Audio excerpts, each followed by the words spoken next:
Montez Holton is the 2018 valedictorian of East St. Louis High School and co-chair of East Sideline's Executive Committee. By Emmanuel Felton, The Hechinger Report. The story about collective impact was produced by The Hechinger Report, a non-profit, independent news organization focused on inequality and innovation in education. Sign up for the Hechinger newsletter. East St. Louis, Letty Hicks is a dreamer. The 33-year-old mother of three doesn't just have big plans for her family but for her entire hometown. Hicks used to clean balconies and private suites at Busch Stadium just across the river in St. Louis. But she had to quit after complications related to pneumonia nearly killed her, and the doctors couldn't rule out the industrial cleaning products she used at work as the cause. Losing that job meant that Hicks joined the ranks of the 50% of adults in this city who are out of the workforce. Government and philanthropy have poured untold millions into the former industrial powerhouse with the worst-performing school district in the nation. East St. Louis also has one of the nation's highest per capita murder rates as well as some of the highest rates of childhood asthma and lead poisoning. One Illinois Republican went so far as to call it the shithole of the universe. But Hicks and dozens of other locals say that these depressing facts hide a deeper story about the people in a Rust Belt city working together to pick themselves up from the post-industrial wreckage of disinvestment and population flight. People come to East St. Louis and say, "East St. Louis is so dirty, it's so poor, they aren't trying to do anything," she said. "What I'm trying to do is prove them wrong. Student performance in this last-place district is improving. Over the last 3 years, the proportion of students passing Common Core-aligned national math and reading tests has inched up, growing from 3% to 6%. School administrators note that from 2014-15 to 2016-17, pass rates more than doubled, from 10% to 21% on NWEA, another set of exams used by districts across the country. Since 2013, the district's four-year graduation rate is up from 65% to 71%, and since 2014, the proportion of its students enrolling in college within a year of graduating has climbed from 46% to 59%. Locals are certain the numbers will only get better, thanks to an innovative but simple new approach that is lifting people out of poverty, connect all the various services available to families. From housing to counseling to job training, and use the school district, the entity that touches the lives of almost every kid in town, to help parents tap into that network. The concept draws from a reform strategy called collective impact that many other struggling American cities are trying in different forms. Progress has eluded East St. Louis for generations, even as social service agencies flocked to the city to work diligently on their pet causes, the dial hardly moved. Evan Krause is the director of East Sidelined, the initiative at the center of the city's collective impact efforts. According to Krause, several nonprofit executives who have been working here for 20 or 30 years got together and started reflecting. They could point to stories where they made impact, but when they looked at the city as a whole, outcomes weren't changing and too many were actually getting worse, and so they began to ask, how can we work better together? East Sideline provided a space to convene people who were literally a mile or less apart from each other, who had no idea what each other were doing. Now, after-school programs are connected to the school district's data system, so kids can spend their time focused on the academic subjects in which they need the most help. The schools have opened their doors to Hoyleton Youth and Family Services, to provide student and family counseling. Another organization, Southern Illinois University Edwardsville's East St. Louis Center, is working with parents and high school students to get them into workforce development programs that will lead to family-sustaining careers. And this year the school district opened the Family and Community Engagement Center, which offers free uniforms and coats and a food pantry. The district is currently raising money to install a washer and dryer at the center. The idea is to draw in parents who need help with basic needs, and then get them thinking about higher-level needs, like job training. Kraus says that East Side Aligned isn't a new organization, but a new movement. He and a team of 10 backbone staff aren't coordinating the services themselves, but instead are working to create tables, where all of the city's players come together to organize the services they've been providing for decades in isolation. There are several tables of teams working on different issues, one on reducing violence, one on early childhood education, another on after-school programs, and others on improving how the city's children navigate their schools and neighborhoods, all trying to reach a simple but ambitious goal in a city mired by profound generational poverty, to create a place where kids can enjoy being kids. At Gordon Bush Elementary School, pass rates on state tests more than tripled last year. It's a feat that Principal Brittany Green attributes both to work her teachers are doing and to the wider net that the district and its partners have created to uplift parents. We have been able to create this support system that surrounds the family so that when something happens we can refer them to the services they need, said Green. We tell them, all the time, this is their school. We aren't just here for the students, but for the families too, whether it's a sibling or the mother, father. We try to have wraparound services for everybody. Teenagers like Montez Holton, valedictorian of this year's senior class at East Street Lewis Senior High School, can personally attest to the benefits that come from different organizations working together. This May, Holton had 2 graduations. He not only received a high school diploma, but also an associate degree, thanks to a program called Running Start, a partnership between the school district and Southwestern Illinois College. The school district not only covered his tuition, but also gave him breakfast and lunch vouchers for the college's dining hall. Holton first got involved with East Side Aligned during the summer after his 8th grade, when the administrators at the after-school program he attended thought he'd be a good representative for the city's youth. Today, he co-chairs East Side Aligned's executive committee, working to get youth involved in decision-making. On top of his college schedule and East Side Aligned commitments, Holton usually works over 20 hours per week at a trampoline park in the suburbs. I thought this was a good opportunity for me to have a say-so in what was going on in the community and getting things implemented for future generations, said Holton.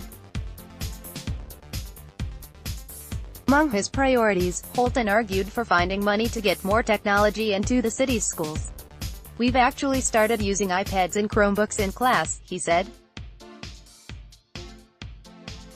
That was pretty exciting. While Letty Hicks sees promise in the new initiatives, she thinks more needs to be done to stabilize families. Her own family has struggled since she had to quit work. As hopeful as she is for her city, she gets emotional when she talks about the difficulties that residents like her have faced for as long as she can remember, and she worries about the future for her son and 2 daughters. A city's near-death experience from its founding in 1861, East Street Lewis was designed explicitly to be pro-business, taxes were low and public health and safety regulations lax. The city's first mayor, an attorney who represented the railroad companies whose tracks crisscrossed the city, pushed through a charter that lured industry to the flood-prone area just across the river from booming Street Louis, Missouri. The idea was to beckon the kind of noisy and dirty industries that St. Louis shunned.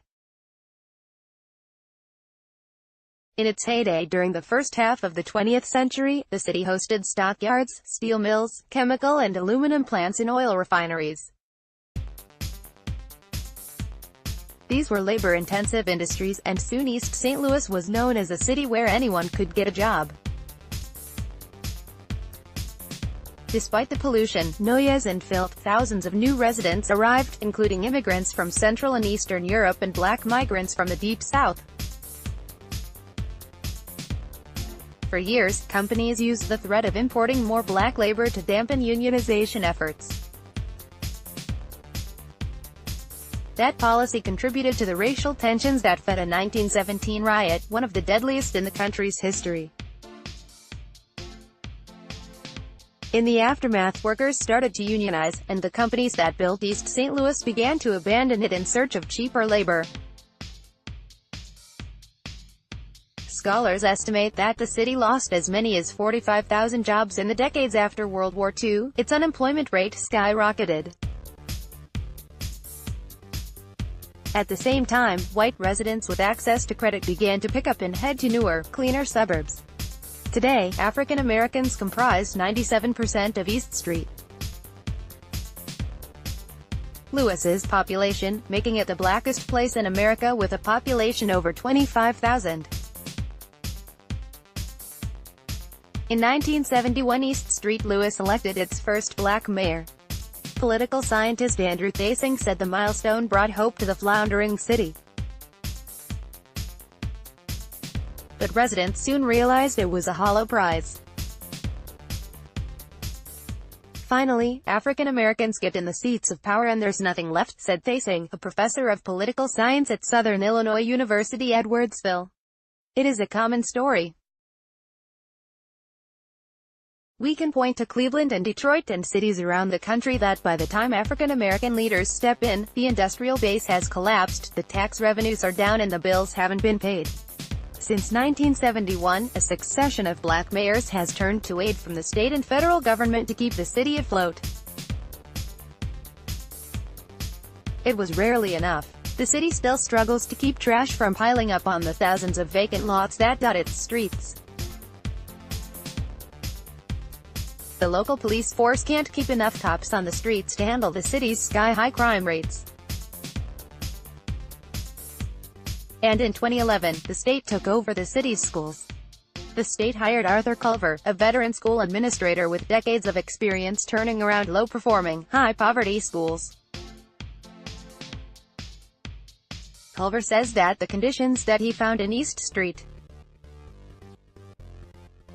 Louis were the worst he'd seen. After first serving as a liaison between the state and local school board, both sides agreed to make him superintendent. To get the district's finances in order, he closed several schools and cut the district's employee count by half, laying off hundreds. We cut staff that we knew we needed, and so it was hard to make academic progress, remembered Culver. We cut librarians, social workers, counselors, music teachers, PE teachers. We had to get to the bare bones because we didn't have money. Culver says that some of that huge financial deficit was due to poor planning at the district level, but he also points to Illinois' school funding formula, which has often been named one of the very worst in the country for students in poor districts. While Culver has made strides in turning around the district's finances, one-time grants and appropriations have been key to filling the gaps. He was able to get more than $30 million from the state legislature alone, he said. Emerging from the bunker mentality and the decades of distress that preceded Culver's arrival, locals say school staff often kept their heads down. I've been working here for 32 years. When I came into this position, the schools were in a protective mode and thought they could handle everything from within the school system. That didn't work very well, says Renee Story, a regional vice president at Children's Home. There was pressure to get test scores up, and so when we would come in to do counseling or crisis intervention, they felt it was taking away from that time. Ann Brown remembers feeling unwelcome at her children's schools. She and her husband, who have 3 kids, are part of the city's small middle class. Her husband was in the military, and Brown spent years working as an administrator at the region's YMCA. All three of Brown's kids are now college graduates, and she believes East St. Louis's schools prepared them well. But she also remembers being met with frowns and disapproval when she showed up at parent-teacher conferences, still dressed up from work, with a portfolio in which she furiously jotted down the teachers' observations and read from notes to explain her own concerns. "I know how the parents feel when the teachers will just say, 'Oh, we need the parents more involved,'" said Brown. "But when I come in, the way you're talking to me, it seems like you don't want me around. Everyone wants to be respected." The tenor started to change in 2012, when the school district discovered a new idea being pushed by the Obama administration, a grant program known as the Promise Neighborhoods Initiative, which could bring millions in funding. But one of the grant's prerequisites was that communities show a demonstrated history of collaboration between schools and social service providers to improve childhood outcomes. When Culver gathered the city's social service providers for a conversation about applying, he quickly realized they had no track record of working together. It was one of the first times they'd ever had such a meeting. That the group, including nonprofit leaders, university officials and government agency heads, realized the idea's potential, and the seeds for East Side Aligned were planted. After East Side Aligned launched in 2013, the school doors swung open for groups like Children's Home and Aid, which provides counseling to students. Now, the group is embedding a social-emotional specialist in the district to work with teachers and social workers to create spaces to help children and families cope with the adverse childhood experiences that often come with living in East Street Louis. In 2017, the school district hired its first director of parent and student support services, Tiffany Golson.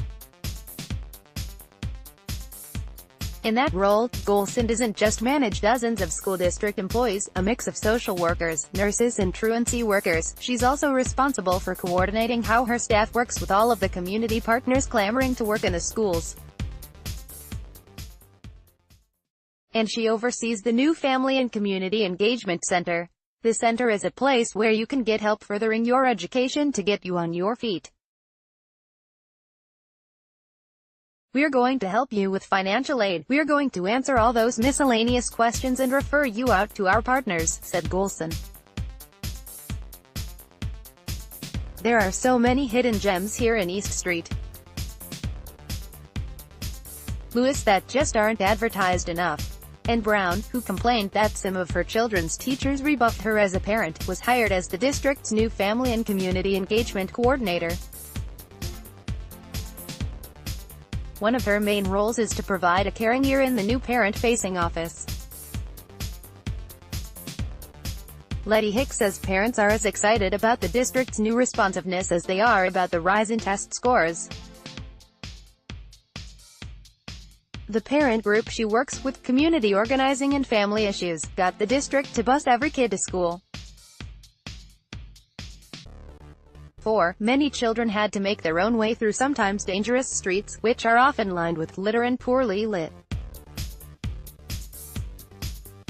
Now, parents don't have to stress or worry about how their kids are going to get to school or think, "Oh, I hope a car doesn't hit my kid on the way to school," said Hicks. "We've had numerous victories, but that's the victory that made people here actually see the work that we are doing and what was possible. Money isn't enough, but it's essential." Yet just as East Side Aligned is hitting its stride, Republicans in Washington have slated many of the very programs it has connected for cuts. President Trump's latest budget proposal included cuts to after-school and job training programs. And the proposed cuts to welfare programs like food stamps and Medicaid, for example, would fall hard on East Street Louis. More than 75% of children here use these programs, among the very highest rates in the country. East Street Lewis continues to pursue a Promise Neighborhoods grant but is less hopeful of receiving one, although the city received a high score on its 2016 application. The Trump administration has shifted the program's focus somewhat away from education and toward law and order. Culver has been able to land other grant funding, however, such as a federal school improvement grant for several of East Street. Lewis's lowest performing schools, but he worries that grants are not a sustainable source of funding. Although the city has one of the highest tax rates in the state, the community's meager tax base means that local funding represents just under 15% of the district's revenue. In the average Illinois district, local dollars make up nearly 70% of the budget. When you look at per-pupil wealth across communities, the state averages $225,000 per kid. Culver said of Illinois, "We have about $18,000. That means that East Street." Lewis schools are largely dependent on state dollars, and though Illinois passed a new school funding formula last year, Culver and other superintendents say it doesn't address the needs of the state's poorest communities quickly enough. As things stand, Culver says that the state money won't be enough to sustain the district's nascent progress. Locals are the first to acknowledge that pouring more money into the city isn't the only answer. For years, corruption and mismanagement meant much of the help they received was wasted or inefficient. Evan Krause, East Side Alliance director, struggles with how its work can transform the city without economic development. He said he's been asked, "Are you working in a hospital or a hospice?" "In a hospice, you're trying to ensure that there is a quality of life until that end point," he said. "Whereas in a hospital, you're going to treat the problem, and it's about improvement to sustain life. That's a question I can't answer. And I think people are split on which East Side aligned is." Johanna Wharton, director of special projects at Southern Illinois University Edwardsville's East Street Lewis Center, is part of a team looking at matching East St. Louis residents to federally funded workforce training opportunities. Wharton says there has been a hesitation by some players in the area to reach out to East Street Louis residents. They think they're not going to finish the training program, they're not going past the drug test, or they're going to get one check and quit, said Wharton. She points to one county program, for instance, that works with the area's laid-off steel workers but not with the average East St. Louisan. They have money they can't spend because they're investing all of it in the laid-off, dislocated workers, and not on people on welfare or on food stamps, said Wharton. To address this, she says, her university has volunteered to do the recruiting and also to hold hands with people who are ready and prepared to get certifications and work in living wage jobs. Wharton and her team are already working to connect Head Start parents and high school students with workforce development opportunities. Montez Holton will be going away to college this fall. He plans to enroll as a junior at Fisk University in Nashville, Tennessee, where he'll study biology. He eventually wants to go to medical school and become a doctor. While Holton isn't sure if he wants to live in East St. Louis, he does want to support the community by opening up a practice in East Street Louis and giving jobs to youth interested in medicine. He thinks bringing jobs to East St. Louis is key. Like a lot of employed East Street Louisans, Holton has to leave the city to work. "It can be stressful thinking about how I'm going to get to work." Letty Hicks doesn't see a future for her city if jobs don't return. In President Trump's first State of the Union speech, he vowed to cut off programs to people who aren't willing to do a hard day's work. In fact, congressional Republicans just passed a bill that would include work requirements for food stamps. Hicks agrees that jobs and not a more expansive social safety net are the ultimate solution for her city and others like it. But she says before people in her community are thrown off the rolls, they need access to decent jobs with real benefits like a 401k. It's like the system has it programmed where we will always need the system, she said. But Hicks believes that if anyone is going to come up with the solution, it's going to be people like her who've lived it. Indeed, East Side Aligned isn't just about helping organizations work together, it's also about giving residents like Hicks the tools to hold those institutions accountable. What we need is for the officials making decisions for us to listen to our stories, said Hicks. You can't plan a strategy for me if you're not asking me what my family needs. Include me in those decisions. Emmanuel Felton reported this story with the support of the Dennis A. Hunt Fund for Health Journalism, a program of the University of Southern California Center for Health Journalism. More from the Hechinger Report. Buffalo shows turnaround of urban schools is possible, but it takes a lot more than just money. Communities come together to increase college going from the ground up. Employers step in to help low-income students get through college. District says 24 credits and 80- average aren't good enough. What can be done about failing U.S.